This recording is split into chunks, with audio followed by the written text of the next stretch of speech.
Hello, my name is Helena Gindi. I'm the Public Program Director here at YIVO. Welcome to the capital of Yiddishland, YIVO and its relationship to Vilna. I want to thank the Podbrodzer Progressive Benevolence Association whose support made this program possible. The Podbrodzer Lecture was established to honor the Jewish community of Podbrodz, now named Podbrodzer, so I'd like to thank them for their support. I'd also like to say that this program is also presented as part of YIVO's Uriel Weinreich Summer Program in Yiddish Language, Literature, and Culture, YIVO's intensive Yiddish language program, which is running now through the end of the month, some of whom students are here with us tonight. I'd now like to introduce our speaker for tonight, Cecile Kuznitz. Cecile is Associate Professor of Jewish History and Director of Jewish Studies at Bard College.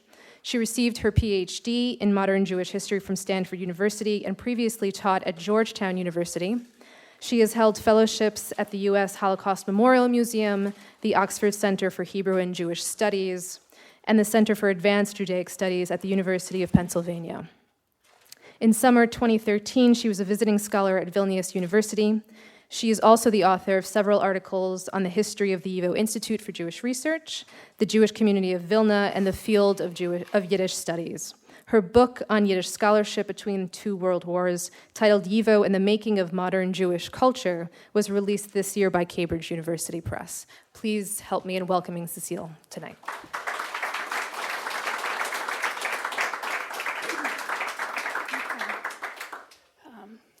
I'd like to thank Helena Gindi for her work in organizing tonight's talk, and particularly in her flexibility for rescheduling from what was originally an earlier date.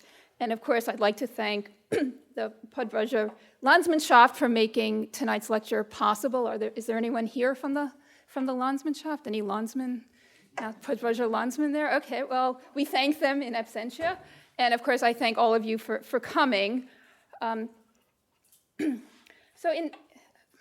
Can you all hear me? I was instructed to speak into the microphone as well. Okay. In 1935, the Yiddish scholar and founder of the YIVO Institute, Max Weinreich, asked the question why the YIVO headquarters was established in Vilna. And I'll read a few quotes during my lecture in Yiddish and then translate them. Weinreich asked, "Vor was darf ge in Vilna?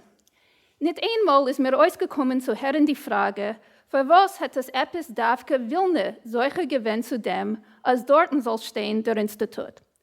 Voran Hipstedt, weil seine Reiche von Vilna, ien dort soll jeden, ien Tour, ien Geld. To was ist fort mit Vilna der mehr? More than once I've heard the question, why was Vilna worthy that the Institute should be located there? There are many cities that are richer than Vilna in the number of Jews and activists and in money. So what's the deal with Vilna? So in tonight's lecture, I'll attempt to address this question of how YIVO came to make its home in Vilna and the implications for this location on its work. So in this way, I hope to explore both the importance of its Vilna setting to YIVO's work in the interwar period, as well as the importance of the YIVO Institute in the cultural landscape of the city of Vilna.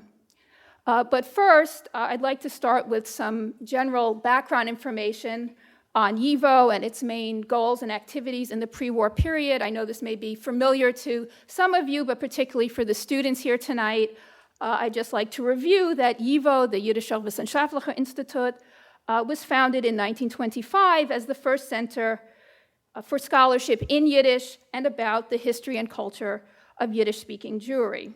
So it set out to collect materials, to carry out research, to publish scholarship, and to train young scholars.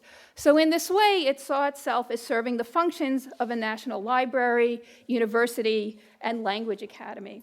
And when YIVO was established in 1925, it created 4 research sections for philology, which included the study of language, literature, and folklore, for history, for economics and statistics, and for psychology and pedagogy. And later, other divisions were established, such as the library and archives, and other research sections, most notably the Division for Youth Research. So I'd like to briefly describe 3 of the main goals of YIVO's work in the interwar period. First of all, YIVO set out to raise the prestige of the Yiddish language, which as the vernacular language of European Jewry traditionally had a position of low status in Jewish society. And here we should keep in mind the context that I'm sure some of you are familiar with of nationalist movements in Eastern and Central Europe in the late 19th century, that as they advocated for national protection and rights and potentially for national sovereignty, showing that a particular group had its own distinct culture and in particular its own language, was seen as a sign of its distinctiveness and thus its claim to the status of being a nation. And so following along these theories of nationalism, in the Jewish case, nationalist movements arose that envisioned the Jewish people as a secular national group. Of course, the Zionists who sought a territorial concentration in Palestine and who saw Hebrew as the national language. And on the other hand, diaspora nationalists, those from whom YIVO's founders were drawn, who were committed to Jewish life in the diaspora and for ways to secure Jewish rights in the lands of their residence, while fighting for Yiddish as the Jewish national language. So part of YIVO's goals was to undertake tasks related to documenting, developing, and standardizing the Yiddish language in order to raise its prestige. As the linguist Yudel Mark, one of the early supporters of YIVO, put it, quote, "There must come 10 Moseses for the Yiddish language, 10 national philological lawgivers, and then Yiddish will be suitable for light, for respectable people." So part of YIVO's language planning work was the work of, for example, the Terminological Commission, which sent out to collect terminology, in this case apparently for parts of women's shoes, and then to standardize such terminology. The most significant achievement of YIVO in the area of language planning was its creation of a standard Yiddish orthographic system. The second goal that I'd like to briefly discuss was the overarching mission of the Institute, the one that was repeated over and over by its supporters and its leaders, that the goal of Yiddish scholarship was to serve the folk, meaning the masses of just ordinary Yiddish-speaking men and women. So again, to quote Yudel Mark, he described YIVO's work as proceeding from the folk, for the folk, with the folk. So what did it mean to create scholarship from the folk? Well, in part, this meant that YIVO sought to concentrate on themes that reflected not just the experiences of an elite, of great rabbis or great communal leaders, but of ordinary working class Jews. So, for example, the historical section treated themes that, like the history of the labor movement, that reflected mass movements and social movements, and the economic statistical section focused on problems like Jewish migration and demographic and occupational patterns that reflected widespread trends across Jewish society. One of the quintessential manifestations of this idea of folk culture was, of course, folklore, the effort to collect and to study folklore. And YIVO's Ethnographic Commission was one of its most successful divisions. Here you see an example of a folk tale that was sent in by a student Sammler or collector to the Ethnographic Commission. And YIVO relied on a network of grassroots Sammlers, collectors, to gather terminology, folklore, statistics, documents, and of course, last but not least, money to support the Institute through kind of grassroots network of supporters. Also, if we think of, returning to Yudel Mark's phrase, if we think of scholarship for the folk, there was a goal on the part of YIVO's scholars to produce work that would speak not just to a narrow audience of intellectuals, but that would be both relevant and accessible to a wider audience. And an example of this would be the journal Yiddische Economic, Jewish Economics, that was created in 1937 by the Economic Statistical Section, that was intended as a more kind of popular journal and that treated issues like migration, which were, of course, very much pressing issues of widespread concern in the 1930s. The third goal of YIVO's work that I want to mention is the idea of creating a center for Yiddish culture. And we can think of this idea of a center in several ways. First of all, YIVO was intended to serve as a center for documents, for materials. And here this harkens back to the famous call by the historian Simon Dubnov in 1891 to collect and document the record of Jewish history in Eastern Europe. And this is part of what YIVO set out to do, to document resources that were out there, if possible, to bring them to YIVO so that they would be protected, cataloged, made accessible in a central location. And this helps to explain why one of the very first areas of YIVO's activity to get underway was its Bibliographic Commission that sought to create a record of Yiddish cultural production. At the same time, YIVO was intended as a kind of clearinghouse, not just for materials, but for people, that, as I'll mention again shortly, individuals who were interested in pursuing Yiddish scholarship were kind of scattered in various locales and searching for a secure setting in which they could pursue their work. And an institution like YIVO was envisioned as a place where they could find a kind of mokum miklat, find a kind of refuge where they could pursue their work securely and interact with each other, discuss their ideas and their findings. And finally, on a symbolic level, this idea of YIVO as a center comes back to the notion of YIVO portraying itself as a national institution, that it envisioned Yiddish-speaking Jews as a national group, what in the subtitle of my book I call the Yiddish Nation, and I wasn't the first to come up with this phrase, but I think it's an apt phrase, the idea that Yiddish-speaking Jews constituted a Yiddish nation that had no center and no state, that this was a group that was widely spread over many countries in Eastern Europe and with emigrant communities on 4 continents, and that also had no state of its own.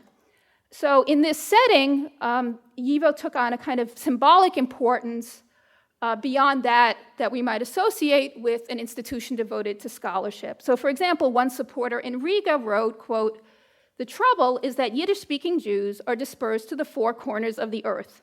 Their language has no center and no government to support it." And this writer continued that that's why an institution like YIVO had to be created to serve Yiddish-speaking Jews, quote, instead of a government. The linguist Zalman Rezen, who was one of YIVO's founders, described the institute as, quote, "a point of connection for all the dispersed parts of our people, the international ingathering of the exiles for the international Yiddish nation."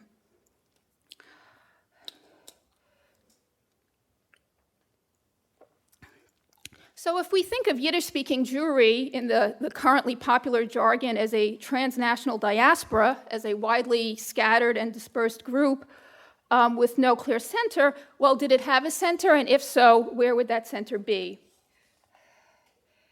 Well, many people would argue that the natural center would be the city of Vilna, a city that was sometimes referred to as the capital of Yiddishland.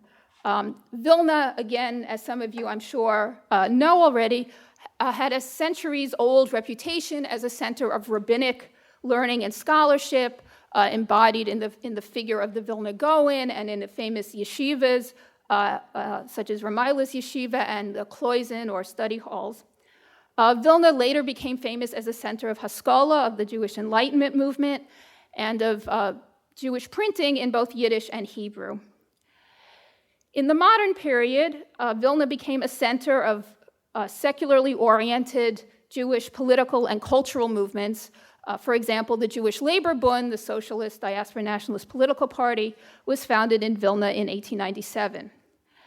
And one of the things it was sometimes observed that distinguished Vilna from other Jewish centers with active cultural and political traditions was that most of these activities were carried out in the Yiddish language. That being a city on a kind of borderland, being a borderland city with a traditionally multi-ethnic and multilingual population, there was less pressure in Vilna for Jews to assimilate either to the Russian or the Polish language, as the case may be. So it was sometimes remarked that whereas, say, in Warsaw, by a certain point, the use of Yiddish was associated with certain classes, that poorer Jews spoke Yiddish, more wealthy Jews tended to speak Polish, or with certain political associations, sympathies for the Bund and so forth, that in Vilna, Jews of all classes and all political orientations tended to speak Yiddish and to use it in their activities. So by the interwar period, the city was famous as the center of a flourishing modern Yiddish culture, known for literary groups like Young Vilna, for its theaters, its press, and in particular, the Yiddish secular school movement flourished in Vilna, so that while the Jewish community of Warsaw had 5 times as many Jews, there were more students enrolled in the Yiddish secular schools in Vilna than in Warsaw, and Vilna was the home of many of the most famous institutions of the school network, including the Realgymnasia, the high school, academic high school, and the Lehrer Seminar, the teacher's seminary. So for these reasons, many argued in retrospect that, of course, an institute like YIVO would have to be established in Vilna. But in fact, the plan for an institution devoted to Yiddish scholarship was originally conceived in St. Petersburg and first formulated in Berlin. And this was done by a Yiddish linguist and literary scholar named Nachum Stiff, who was part of a group of Russian Jewish writers and intellectuals who, as I mentioned before, had a very peripatetic life, looking for a setting where they could develop their plans. Stiff and his colleagues first clustered in St. Petersburg around the university, and then in the time of the Russian Revolution and Civil War, most of them moved to Kiev. And then when Civil War and other disruptions engulfed them in Kiev, many of them settled in Berlin, which became a center for Russian Jewish, and Russian emigre life in the early 1920s. So in the fall of 1924, Nachum Stiff composes a detailed memorandum called Wegen a Jiddischen Akademischen Institut, on a Jewish or Yiddish academic institute, which for the first time lays out a detailed plan for what would become YIVO. And in the memorandum, Stiff says that the center for this proposed institute would have to be in what he called a great European center, like Berlin or possibly Vienna. So after Stiff composes this document, he wants to send out copies to try to build support among various centers where he thinks he'll get a warm reception. He wants to send the document to Berlin, where he's then living, to New York, and to Vilna, among a few other places. But he has just one problem, which is that he's so poor that he can't afford to have the document copied, and he can't afford the postage to send it. So eventually his wife types up a few copies, and he saves up enough money to mail the document. But he's quickly disappointed in the response that he gets in the United States and in Berlin, where he placed great hopes for support for the Institute. In the United States, he appealed to Chaim Shidlovsky, the theoretician of Yiddishism, assuming that Shidlovsky would enthusiastically embrace this idea. But first of all, Shidlovsky doesn't answer Stiff's letters for 6 months, and Stiff eventually sends him 4 letters with increasingly desperate sort of pleas for an answer. And then finally, Shidlovsky replies saying, basically, don't count on getting support for this project in New York, because in the United States, people don't really care about serious Yiddish culture. Okay. In Berlin, the leading figure of the emigre group that I've mentioned was the historian Simon Dubnov, who was then living in Berlin. And Dubnov reacts promptly to Stiff's letter, saying that he supports the idea of creating such an institute in principle, but he's somewhat skeptical that it can be realized in practical terms. And this is what Stiff writes, quote, "First, there must be found a wealthy man who will give several tens of thousands of dollars for the institute. And then the second and third year, we must pray to God that he, the wealthy man that is, doesn't go bankrupt." So these responses were obviously a disappointment to Stiff and his colleagues like Eliyahu Chirikover, his closest colleague in Berlin, who became the head of YIVO's historical section. But there was a clear contrast in one place where his plan was enthusiastically received, and that was in Vilna. Once the plan reaches Vilna, the linguists Max Weinreich and Zalman Rezen take up the plan and organize a meeting to discuss it, a meeting where most of the attendees are associated in some way with the Yiddish secular school system, and they vote to approve the plan and to work to try to make it a reality. So at that point, there begins a discussion about the goals of this proposed institute and so forth. And while Vilna in general supports Stift's memorandum, it argues that this idea of serving the folk should be given more emphasis, that more emphasis should be given on work that will have a direct tie to current problems, and particularly the needs of the Yiddish secular schools. And this isn't surprising if we consider that the activists coming from Vilna were in the middle of these efforts to build the institutions of modern Yiddish culture, and particularly, as I mentioned, that many of them were affiliated with the schools. So Stift agrees in principle with these kind of critiques, but he also insists that the headquarters of this institute must be in Berlin, even though Berlin is distant from any large Yiddish-speaking population. And interestingly, at this time, the Vilna activists agree that the center must be in Western Europe. Meanwhile, while these discussions are going on, events are kind of overtaking them, so that by the spring of 1926, it becomes clear that the main centers of YIVO support are in Vilna, the Vilna region, and the Baltics, the area known in Jewish cultural geography as Litte. There have been support groups formed in cities like Riga and Dorpat, and the Vilna office has already prepared the first scholarly publication of the Institute and collected thousands of items of folklore. Meanwhile, the two main activists in Berlin have left. Nachum Stift leaves, interestingly, for Kiev in the spring of 1926 when he's offered a post at the government-sponsored Institute for Jewish Research there, thinking that now he's found a secure place where he has a government job and he will have a secure income. Chirikover goes to Paris, where he participates in the defense trial of Sholem Schwarzbard, who had assassinated Petluria, the leader of the Ukrainian pogroms. So now there's virtually no work going on in Berlin, but still there's resistance to moving the headquarters to Vilna. In the fall of 1927, Weinreich finally agrees to move the headquarters to Vilna, but only temporarily. And in fact, a formal decision to relocate to Vilna seems to have never been taken. But again, events kind of overtake these discussions because by early 1928, the Vilna branch has formed a building committee and is fundraising to create a dedicated headquarters for YIVO in the city. So why did YIVO resist this move for so long, even after it's clear that Vilna has become the de facto center of its work? Well, certainly a large part of this has to do with the question of finances. Since, as I've mentioned, YIVO never had government support, it always had to look for various ways to finance its work.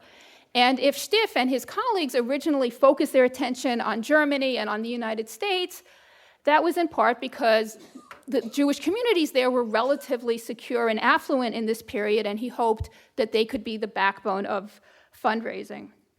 So part of the reason that they were reluctant to turn to Vilna, even though they were so excited by the warm reception they received there, was that they were very much aware of the poverty of the city and of the region in general in these years. So at one point, YIVO leaders wrote, quote, "In Polen is poshet a Hunger zwischen die breite jiddische Massen. Versteht sich, als bei dieser Lage ist ausgeschlossen, als in Vilna soll man etwas kriegen Mitteln vor dem Institut. In Poland, there is simply hunger among the Jewish masses. Of course, in such a situation, it's out of the question that in Vilna we can get some means for the Institute." And they were also aware that the activists that they hoped would support this new project were already overburdened with their work on behalf of other institutions, the schools, the theaters, and so forth. As they put it, Yiddish scholarship looked to these pockets of the same paupers that support the school system. So if this poverty in Vilna was one side of the coin, the other, as I've already mentioned, was this intense cultural activity in the interwar period.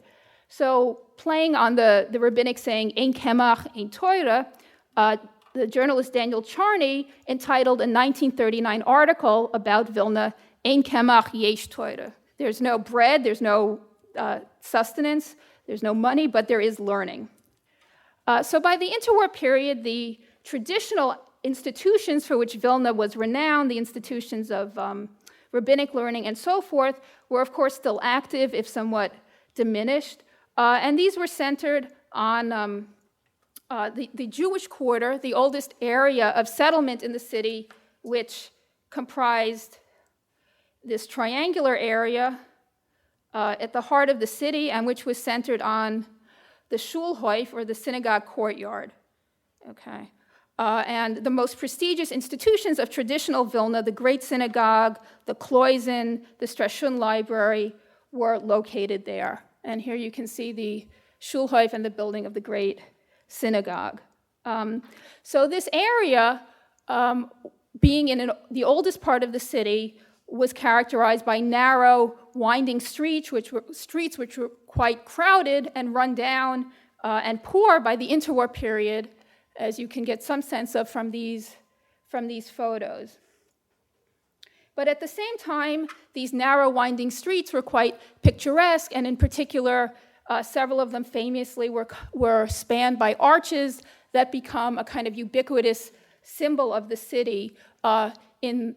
Even in this period, as you can see from this drawing of such a street, this photo montage by the Bauhaus-trained photographer Moshe Vorobeichik, later Raviv, who used these images of traditional Vilna in a kind of modernist collage.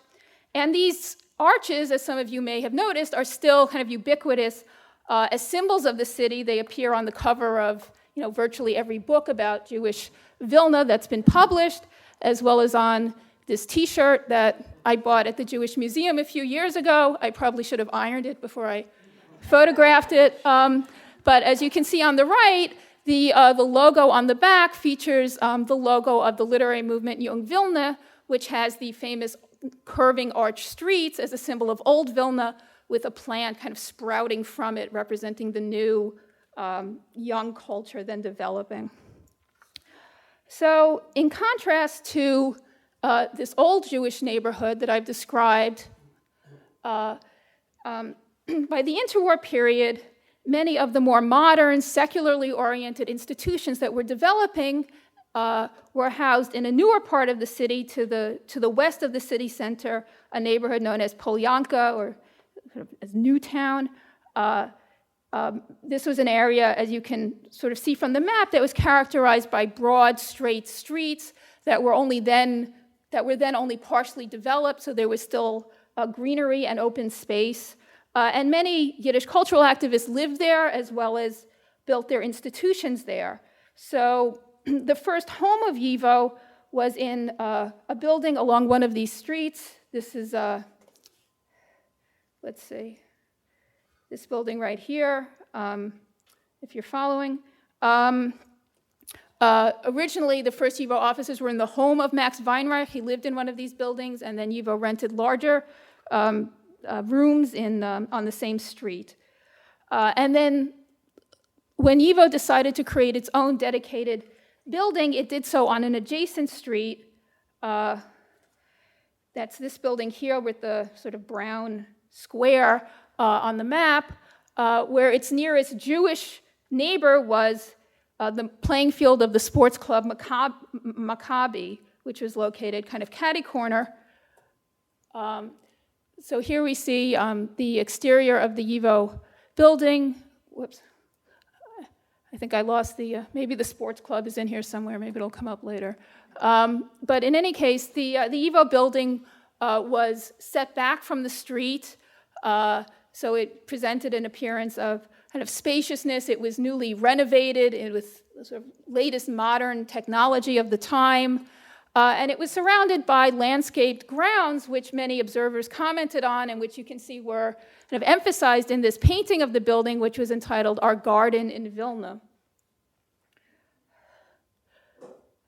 There's the Maccabi playing field, which was kind of catty-corner to the YIVO building. So you can see that this new building and its setting presented a clear contrast to the old Jewish quarter and the conditions there, and that this presented an image of modern Yiddish cultural life in Vilna as something forward-looking, dynamic, and progressive. So on the one hand, the YIVO headquarters was described as the crown jewel in this network of Jewish cultural institutions in the city that I've described.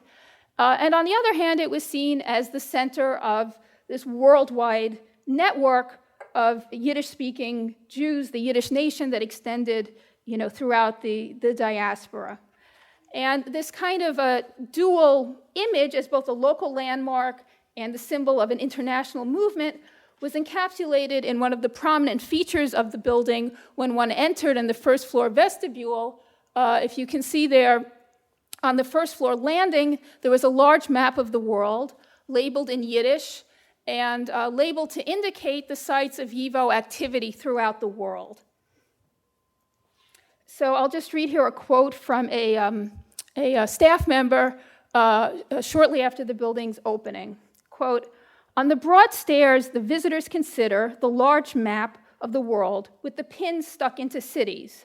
Green, YIVO national branch organizations. Yellow, support groups for YIVO. Red, YIVO committees. And one large dark pin, the inscription near which everyone reads aloud more loudly than usual, Vilna." So as the YIVO newsletter Yedias wrote, quote, "People come from all countries and parts of the world, and as they arrive in Vilna, they go first of all to YIVO."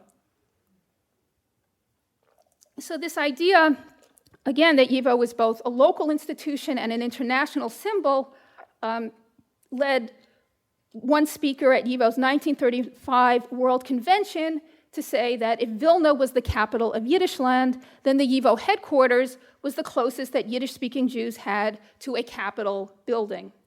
And on that occasion, at the 35 convention, the linguist Noach Perlutsky stated, quote, "Yiddish allein ist anerkannt geworden als Territorie, die anarchistische Republik mit dem Sitzort in Vilna. Der YIVO ist die wissenschaftliche Akademie von der Territorie Yiddish. Yiddish itself is recognized as a territory, the anarchic republic with its seat in Vilna. YIVO is the scholarly academy of the territory Yiddish." So as I have come to a conclusion, I'd just like to mention a few more points. First of all, that you might think from what I've described that there's a kind of clear contrast between the older institutions focused in the Jewish quarter and newer institutions like YIVO. But in fact, many supporters saw this not as an opposition, but as part of a larger continuum, that YIVO was well situated in Vilna because, in fact, it was the heir of the traditions of the Vilna Gaon and of the Haskalah and so forth. So Shmuel Niger argued that these were all part of the same tradition, the Litvak's traditional love of learning. He called YIVO a modern Shas. And he said that it's the modern equivalent of the Gaon's Klois, the most prestigious of the study houses, and Ramaila's Yeshiva. The only difference being that instead of following debates between Beis Hillel and Beis Shammai, at YIVO students studied debates among Yiddish linguists. But it was all the same, all part of the same tradition of learning. And Max Weinreich added that YIVO could only flourish in a city like Vilna because, like the city that it made its home, YIVO was an institution that sought both to preserve the Jewish past and to be relevant to contemporary Jewish life. He wrote, quote, "In Vilna, there is combined Jewish tradition and the Jewish present. Only from the two elements together can one build a Jewish cultural future." And I would add one more point, that because Vilna is the center of this network of Yiddish cultural institutions serving a mass audience, that only in Vilna could YIVO have fulfilled this goal of serving the folk. That if it had remained in Berlin, it might have become a refuge for a limited number of scholars and students, perhaps in greater dialogue with non-Jewish scholarship. But in Vilna, it could become the linchpin of this extended network of Yiddish cultural institutions. So ironically, by choosing the more provincial city of Vilna over cosmopolitan Berlin, YIVO was able to pursue a wider vision of Yiddish scholarship as something that would be relevant to all Yiddish-speaking Jews. So in the end, YIVO, in fact, becomes closely tied to the city that it makes its home, to the image of Vilna as a center of Jewish learning and a center of culture, both building on it and enhancing it. So it's somewhat ironic that since so many in retrospect insisted that this was somehow inevitable, it's ironic that it took over 2 years for YIVO to finally locate in Vilna and that this decision was never made kind of in a conscious fashion. As Weinreich, to quote Weinreich again in 1935, as he put it, quote, "Men kan sagen mit en vollen Mäul, als nit Vilna hat reingehabt im Institut, nur man hat ihm auf unser Stadt raufgelegt." We can say resolutely that Vilna did not grab the institute, rather it was laid upon our city. But then Weinreich concludes, quote, "Vilna is der einzige Ort, wo der Institut hat nur gekannt erwachsen zu sein jetzige Beträge."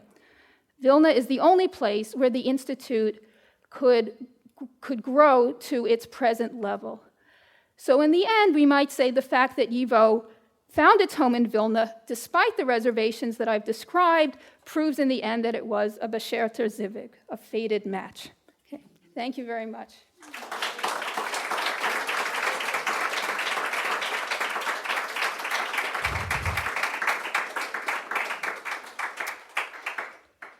Okay, so if there's any questions, I think Helena has a microphone. Hello, does anyone have any questions? Okay. This may be a superfluous question, but what was the relationship with the Hasidic community and also with the Galiciana, the Austrian communities?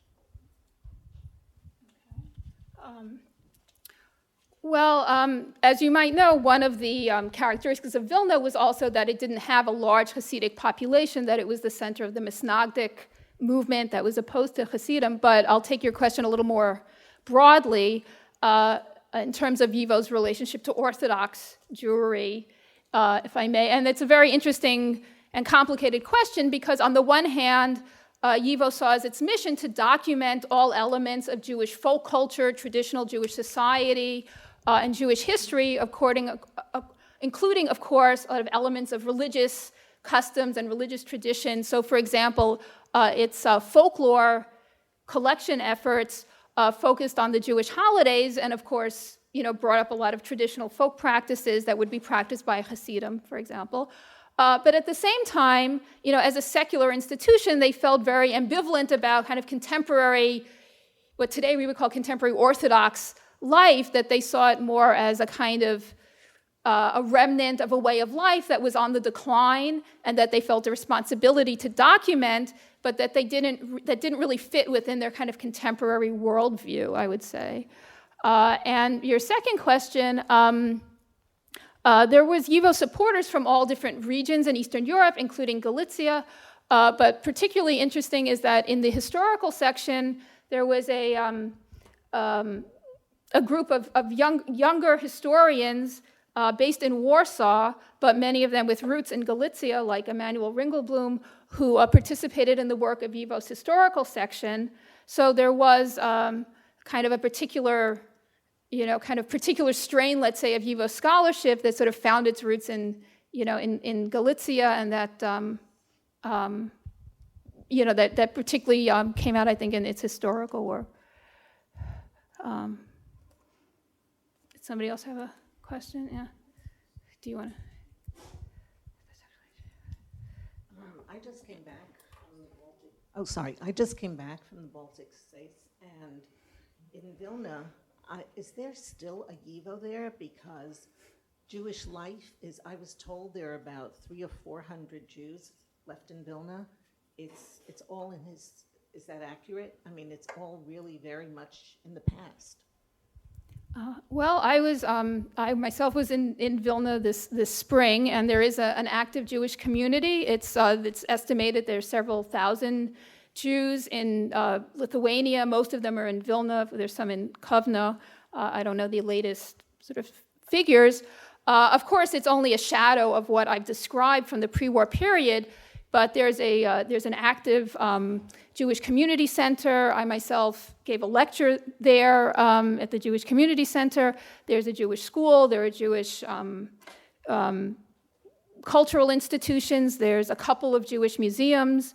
There's the one synagogue from the pre-war period that survived the war that's functioning and so forth. So while it could hardly be compared to a pre-war life, I would say that for such a small community, it's quite active still today. Yeah. The synagogue, I was told, is used only during the high holidays. That's not true. Oh. You should have checked before you. Yeah. You know, that's what I was told. Yeah. And the community center, the schools were all closed during the summer, so. That's possible, yeah. Yeah, I mean, it's not a huge crowd that sort of comes to synagogue, but I believe they have daily minyan, I'm not sure, but certainly every week they have their regulars, and there's also a Chabad house in another part of the city.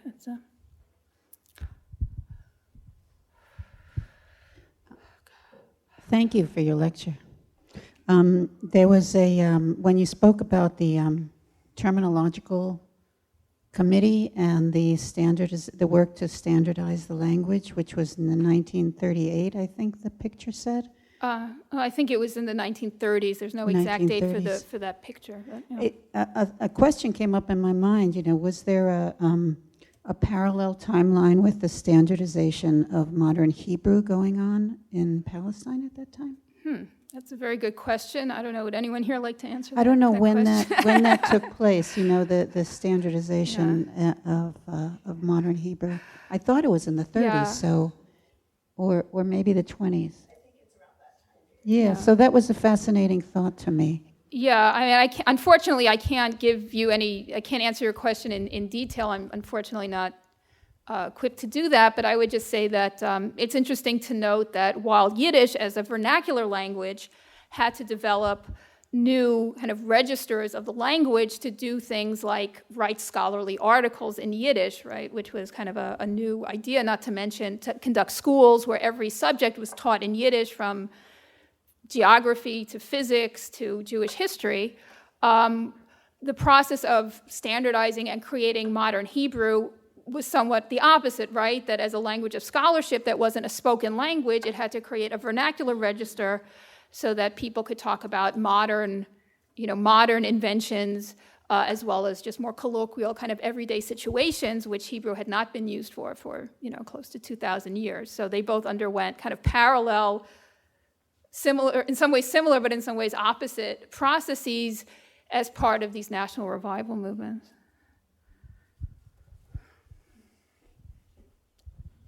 Did the decision to locate YIVO in Vilnius have any impact on the decisions that they made regarding orthography or pronunciation and other standardization questions? Would it have been different if the institute had been located in Berlin?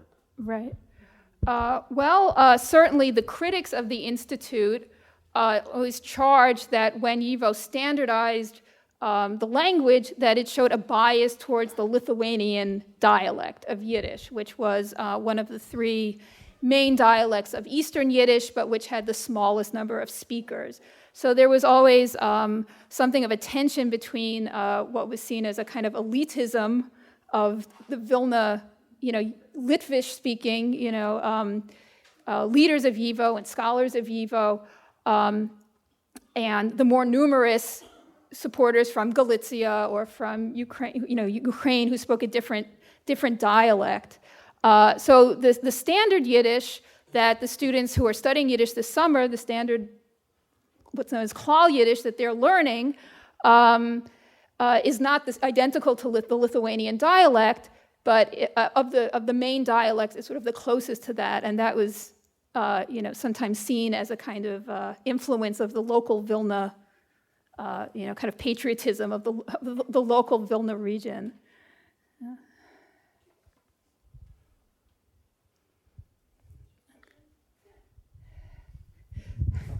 Could you say what you were working on there, and were there any resources that were still left behind that you could use? Well, when I was in Vilna recently, I wasn't doing archival research. I was presenting my book and other research that I've already done. This is a sort of complicated issue because it goes to the question of the fate of the YIVO collections during the Second World War when, well, this is a complicated story, but after the Nazis took over Vilna, they turned the YIVO building into a sorting center for looted Jewish materials, including the YIVO collections and including materials from other locales that were brought to Vilna. And they selected a small percentage of them that they wished to save for a museum that they planned to establish once they had eradicated the Jewish people. And the YIVO workers, staff members, who were forced to work under the Germans as slave laborers, sorting the materials, went to great lengths to try to save some of these materials by hiding them. And at the end of the war, they were able to recover some of them. The YIVO building itself was destroyed, so the material that was hidden there in the attic was destroyed. But ironically, the material that was shipped to Germany was located there and brought to New York after the Second World War, and that forms the core of the YIVO collections here in New York. And so for a long time, it was assumed that the other materials had been destroyed during the Soviet period, but it later, with the end of the Cold War, it later came to light that a significant amount of material had in fact survived under the Soviets. It wasn't accessible, but it hadn't been destroyed. It had just been kind of hidden away. And so some of the YIVO collections, as it turns out, fragments of them do survive in Vilna, and there are efforts now underway to try to make them accessible and make sure that they're preserved and and made accessible to scholars in New York and so forth.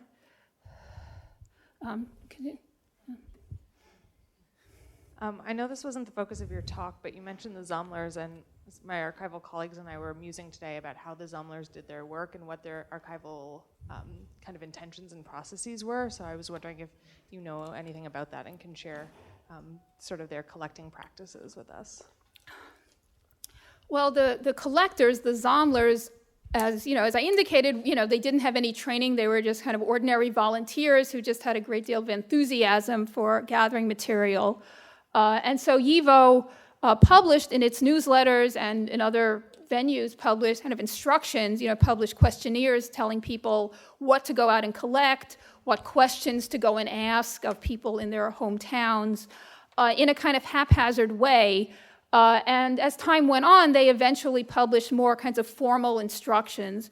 So in 1929, the Ethnographic Commission publishes this booklet called Was ist sonst Jiddische Ethnographie? Just what is Jewish ethnography, right? So finally, in 1929, it publishes this more complete set of instructions on how to go about collecting.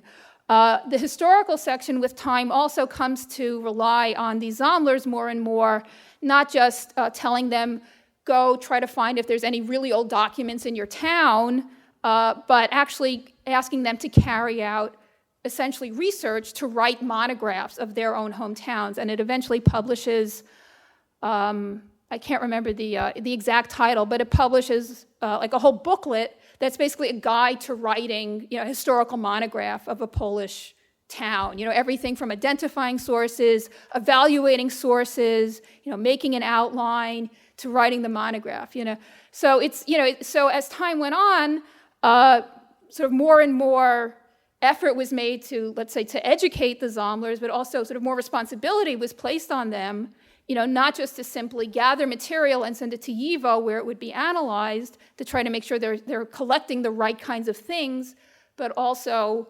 eventually asking them to actually do, a certain amount of research themselves. Let's go back to the money. Where did they actually get the money, or maybe they never had any money? I don't know. That wouldn't be impossible. So how did it run? And also, where were the original teachers and scholars? Where were they trained? Because I imagine there were no schools for Yiddish literature or Yiddish folklore. So How did that all develop?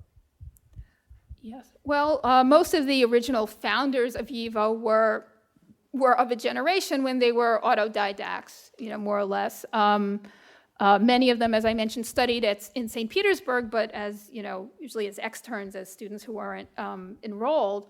The exception was Weinreich, who had a PhD from the University of Marburg, who was trained with at a German university.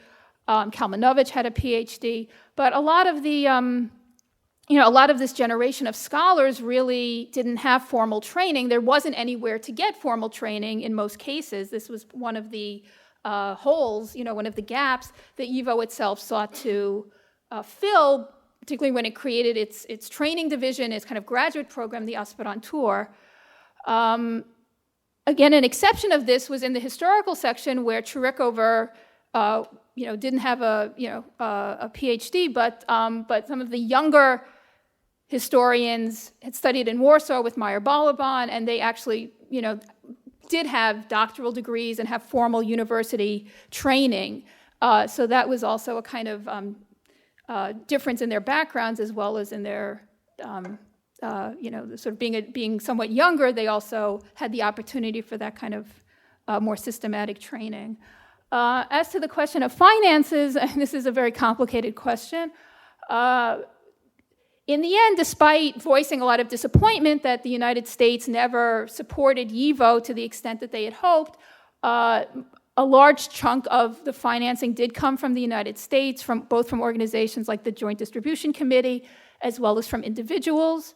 YIVO conducted fundraising campaigns, again, on the model of the Zomlers, conducting grassroots fundraising campaigns throughout the world, literally, in North and South America, in South Africa, as well as across Europe.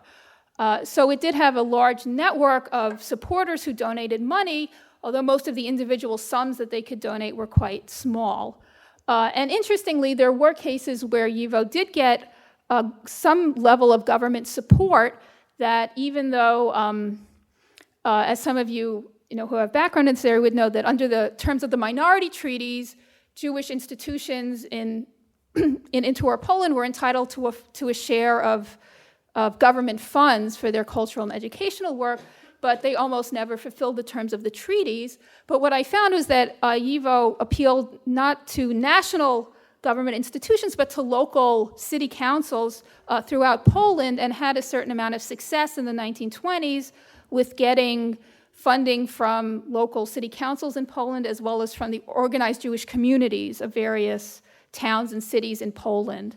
And for a certain number of years, this comprised also a significant chunk of their fundraising base. So it was a complicated question because they were always struggling for a strategy that would kind of secure them, secure their budget so that they weren't constantly scrambling to cover their expenses. And one of the problems is that because the main administrators at YIVO were also the main scholars and the main fundraisers, that when people like Zalman Rezen spent 6 months on a fundraising trip to South America to raise money to finish the renovation of the YIVO building, of course he couldn't, be pursuing his own academic work.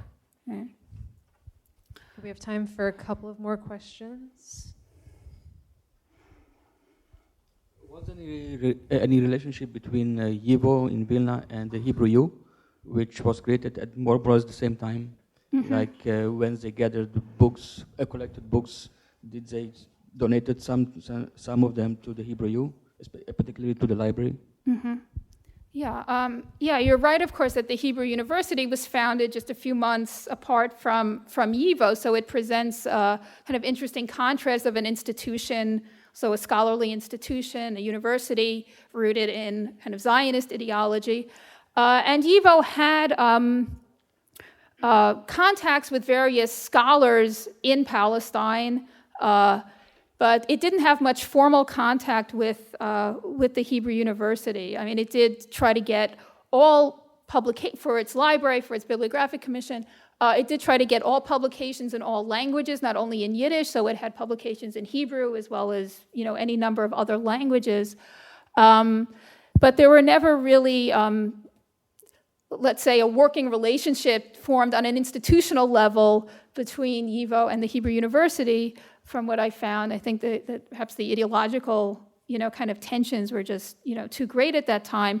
YIVO did have relations with the Soviet academies in Minsk and in Kiev up to a certain point when that became too politically sensitive and it became, really impossible to carry out those relations. But they were, of course, much closer geographically and also were focused on Yiddish. So there was a kind of similarity of orientation in that respect.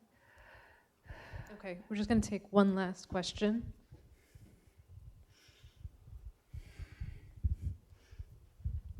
Thanks. I was struck by the formulation that you quoted at the end by Weinreich about the combination of the past and the present relevance, and how that had significance for the future. And I wonder, hearing the lecture, how much the future concern was based on perceiving a threat, how much it was looking forward, how much it was looking across to the significance of scholarship sort of as a present project. And the second part of the question would be, as a scholar now of Yiddish, maybe what your research has sort of, what kind of insight it might have given you into how we're looking at similar concerns nowadays in terms of how we're balancing past, present, and looking to the future.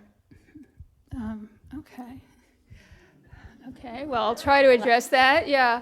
I think one thing you're pointing to is that by the mid and late 1930s, there was this growing sense of crisis.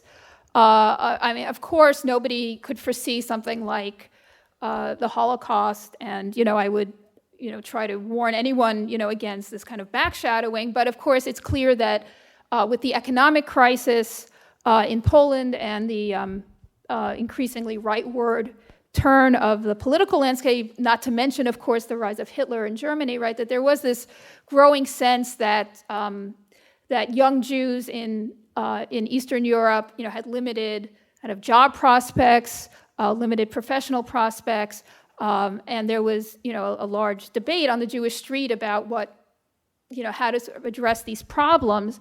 And I think that, YIVO scholars saw themselves as sort of addressing these issues in such projects like the Division of Youth Research with its autobiographies contest, which asked young people to write their own life stories. Weinreich, who conceived of this at a time when he was growing more interested in psychoanalysis and so forth, saw this as a way on an individual level, for individual Jewish young people to kind of work out these problems. Of course, it's different from a concrete answer telling them where you're going to get a job, when you graduate, school, right? But he saw this on an individual kind of psychological level as addressing the conflicts that young people felt as part of an oppressed minority group. And the economic statistical section with the journal that I mentioned and so forth, tried to explore in a scholarly way questions about demographic patterns, about migration patterns, that tried to look at different options that Jews had at this period. So I don't know if that really answers your question, but I think the scholars were definitely aware that there were these current pressing issues that they sought to address in some way that hopefully would lead to some kind of prospects for the future. And I think I don't know if I can really answer the second part of your question, which is a very thought-provoking question. But I think that, that sometimes, there's this kind of rhetoric that says, well, we have to know our past so that we have to know where we came from so that we can look to the future and so forth. And I think that for YIVO scholars, particularly for Weinreich, this was never a kind of opposition. Do we focus on the past or do we focus on something practical, from today? As I said, in relation to the autobiographies contest, I think for Weinreich, this, he never saw this as a kind of either-or situation, that any individual has to understand where they come from and their culture and their background in order to just function in the present, and that if an individual or a group doesn't have that, then they have no future, So it wasn't really, a kind of a choice, but a kind of integrated vision, I think, as that quote, I think, indicated. Okay. Please join me in thanking Cecile Kuznitz for tonight.